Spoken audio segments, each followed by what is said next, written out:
And he found me. He'd asked around where I was, and he found me. It was about 11:30 at night. I didn't know where the hell he was. And he found me. And he'd come to say goodbye. And, we were found a place. There was nobody around. All the lights were out. And so we were on the floor in the middle of the ballroom, with the ocean and the moon and the breeze, and had sheer curtains that were blowing in the wind. You could have made this set in a movie. Unbelievable. And that time he kissed me, and he said, "I love you." And it's the first time that he'd ever kissed me and said that.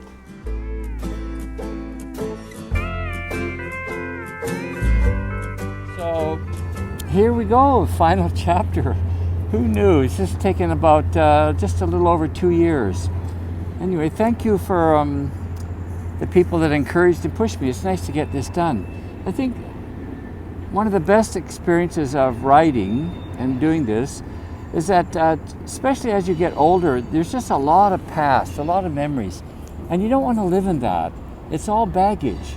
And by doing this, I'm just sort of packing everything together, putting it in a suitcase, and send it off somewhere, and clean out some area for new experiences. I really want to live in the here and the now, and not be living on the past. Now, this will be the end of the first book. Thank you for those that have encouraged and read along. It's really very nice. Thank you. It's going to be 2 more books to really finish this. This is going to take me up to right about my 30s.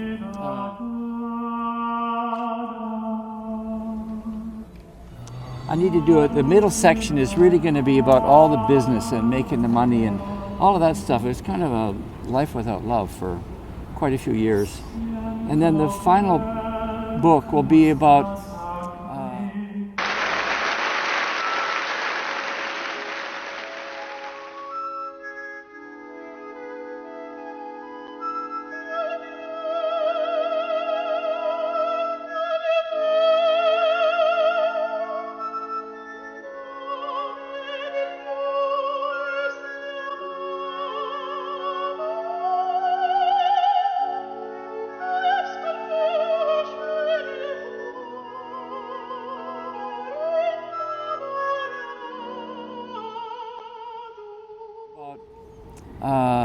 my metamorphosis after an epiphany on the streets of Mexico City into becoming a producing artist, writer, producer, librettist, songwriter with the competition. Everything just started, 7 or 8 years ago.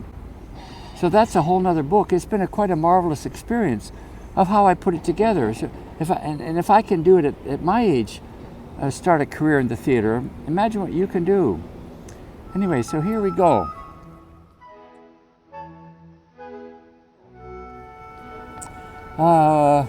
So after that night with Gino, in which I finally knew that he loved me, after 7 years, I was just so elated. And the next day he had a court date. And really bad luck. Just before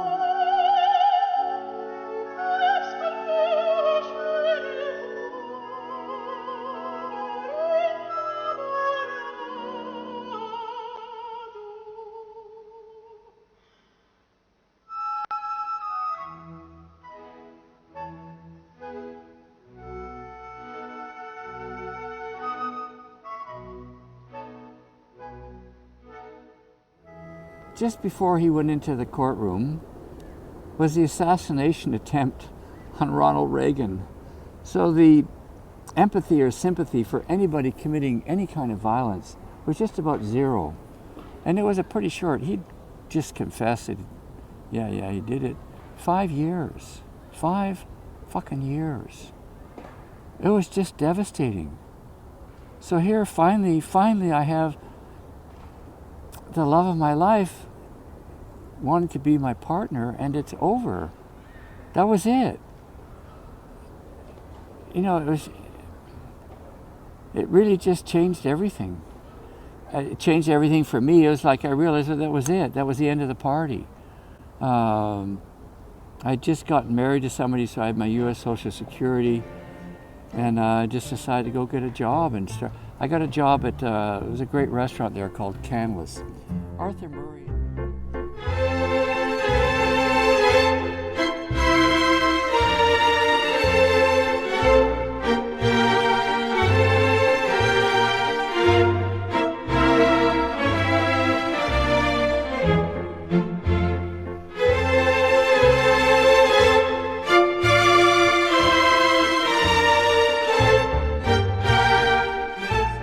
Arthur Murray and his wife used to come there the big dance studio people, they used to hang out there on the weekends and dance. And it was had a little orchestra, and all the waitresses were in kimonos. It was a beautiful restaurant, very expensive.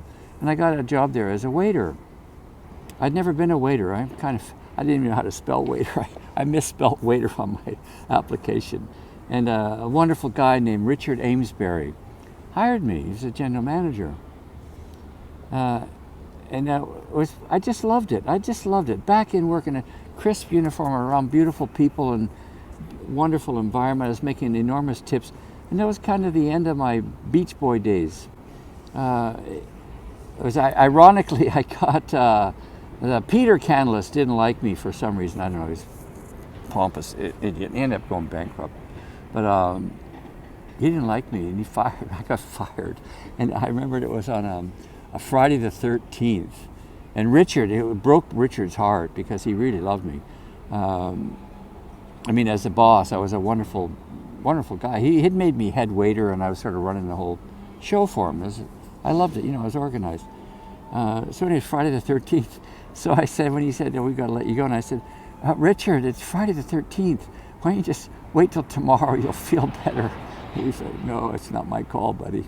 Out the door. So that was that. He felt so bad that he arranged an interview for me with Hyatt Regency Hotels on Maui. And of course they hired me right away with all my experience and background and looking good and a great reference. And I got a job there as a restaurant manager at their breakfast buffet, Swan Court. It was an incredible, I'll try to find some pictures of it. It was, when it just opened, it was one of the best resorts in the world. Reagan had been there Nixon came there after his disgraceful leave. He came there to hide out. All the stars were there. Just everybody in the hallways. It was the place to be. Beautiful. And I was managing the big Swan Court. It had swans swimming around in the lake and waterfalls and stuff. So anyway, I did that. Loved it. Absolutely loved it. Really got into it. Had a bicycle. I used to ride my bike up on the shores of Maui from my little place to rent it. And you don't make enough money on the islands. Even as a restaurant manager, it's barely enough money to live. To have a car or anything, just have a bicycle and work. Then I got promoted to their fine dining restaurant. I think it was called Spats. It was an Italian fine dining place. Manager there.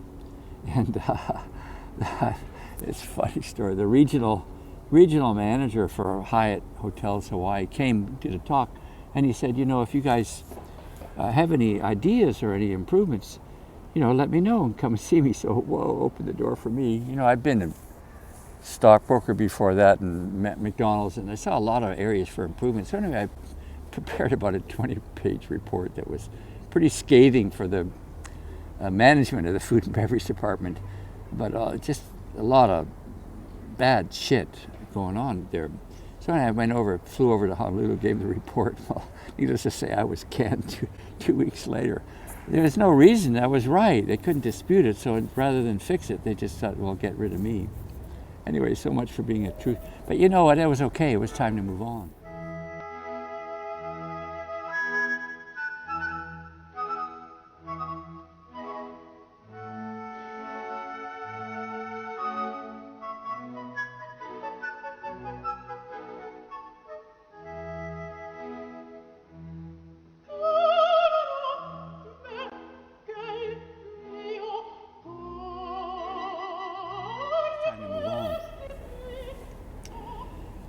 I got back, I could fly back on the weekends to see Gino.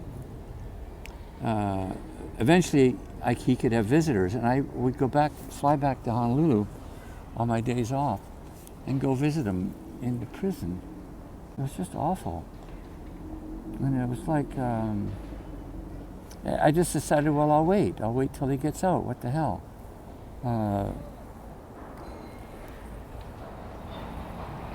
This is a hard one.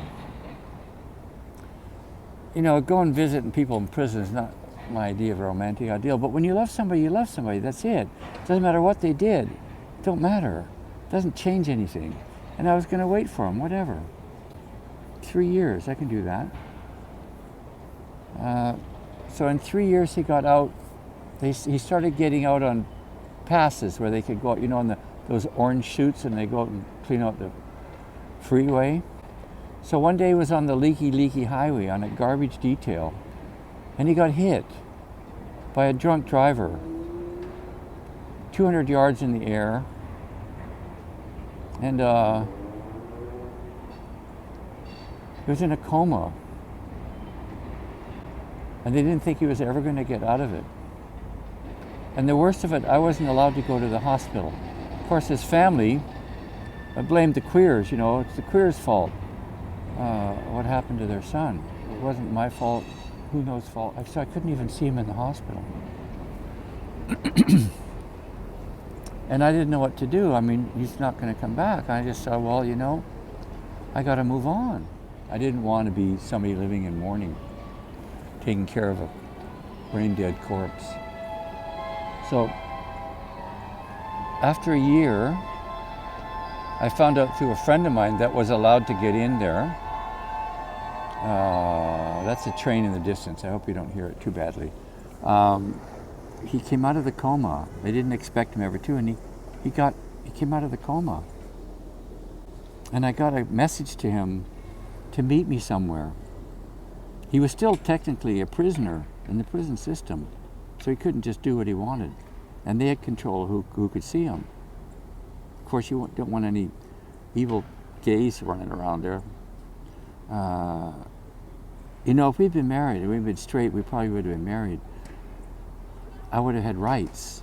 But people didn't have any rights in those days.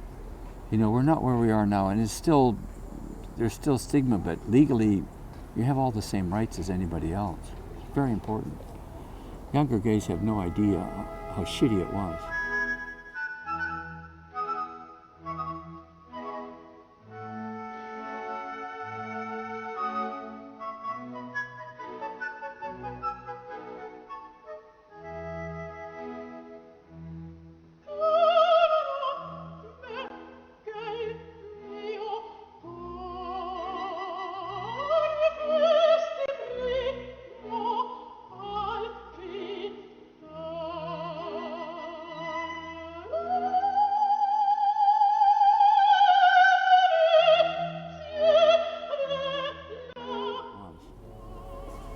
So anyway, he got out one day. He got out of the hospital, and we met at a place called some sort of hamburger, McGillicuddy's hamburger joint. They're probably gone now. Anyway, we met there, and it was awful because he wasn't there. It wasn't Gino anymore. He was something else. What had happened from the coma is that he had no memories, very little trouble remembering anything right now. But all the memories from before the accident were crystal clear. So he was living in the past. But not now. He wasn't here, and his body had been, one leg was shorter than the other, and I just didn't feel it. He wasn't there. The Gino that I was in love with and that loved me didn't exist. It was horrible. And I left there and decided, that's it, I'm leaving Hawaii. I got out. I got a job. Well, I'd just gotten fired anyway from Hyatt, and I did some other stupid shit. I didn't want to live there anymore. I'd done. It was enough. So I left. And you know, it was 7 years before I even cried. So, you know, sometimes when people say, you know, somebody dies and they say, oh, you got to heal and you got to move on. Fuck you. You know, from some things you don't move on, ever. And that's just fine. You know, you don't want to ever let go of that.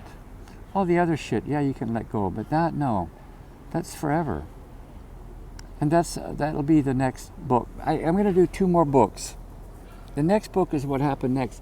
What happened in the next 7 years until I really cried for the first time. First time I cried, I was in fetal position.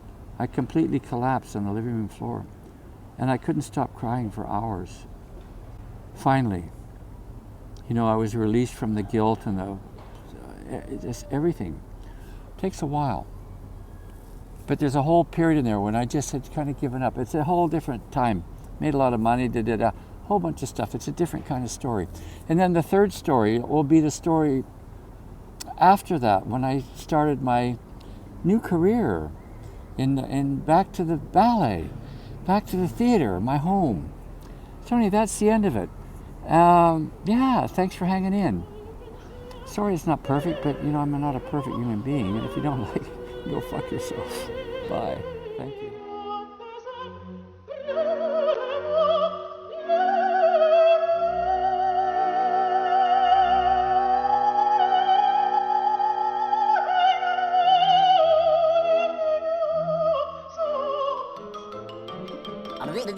That's all, folks.